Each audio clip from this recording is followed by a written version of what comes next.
Hello everyone, in this video I am going to tell Bhagavad Gita shloka number 6.35. In the previous shloka, Arjuna told Lord Krishna that the mind was restless, turbulent and very strong, and to subdue it he thought is more difficult than controlling the wind. Let us begin with this shloka in which Lord Krishna is answering Arjuna. Shri भगवानुवाच असंशयं महाबाहो मनो दुर्निग्रहं चलम् अभ्यासेन तु कौन्तेय वैराग्येन च गृह्यते.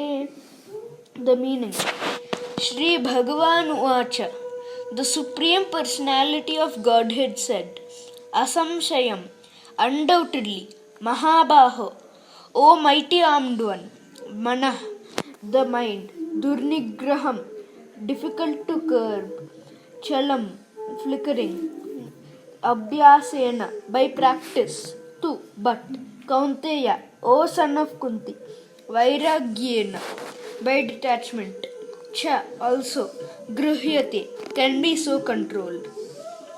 The whole meaning is, Lord Krishna said, O mighty armed son of Kunti, it is undoubtedly very difficult to curb the restless mind, but it is possible by suitable practice and by detachment. The difficulty of controlling the very strong and obstinate mind, as expressed by Arjuna, is accepted herein by Lord Krishna. But at the same time, he suggests that by practice and detachment, it is possible to control the mind. What is that practice? In the present age, no one can observe the strict rules and regulations of placing oneself in a sacred place, focusing the mind on the supersoul, restraining the senses and mind, observing celibacy, remaining alone, and many more. But by practice of Krishna consciousness, one engages in 9 types of different devotional service to the Lord. The first and foremost of such devotional engagements is hearing about Lord Krishna. This is a very, very powerful transcendental method for purging the mind of all misgivings. The more one hears about Krishna, the more one becomes enlightened and detached from everything that draws the mind away from Krishna. By detaching the mind from activities not devoted to the Lord, one can easily attain Vairagya. Vairagya means detachment from matter and engagement of the mind and spirit. Impersonal spiritual detachment is more difficult than attaching the mind to the activities of Krishna. This is practical because by hearing about Krishna, one automatically becomes attached to the Supreme Spirit.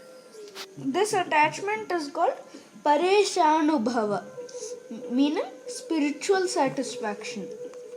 It is just like this feeling of a satisfaction of a hungry man has for every morsel of food he eats. The more one eats while hungry, the more one feels satisfaction and strength. Similarly, by discharge of devotional service, one feels transcendental satisfaction as the mind becomes detached from material objectives. It is like curing a disease by expert treatment and appropriate diet.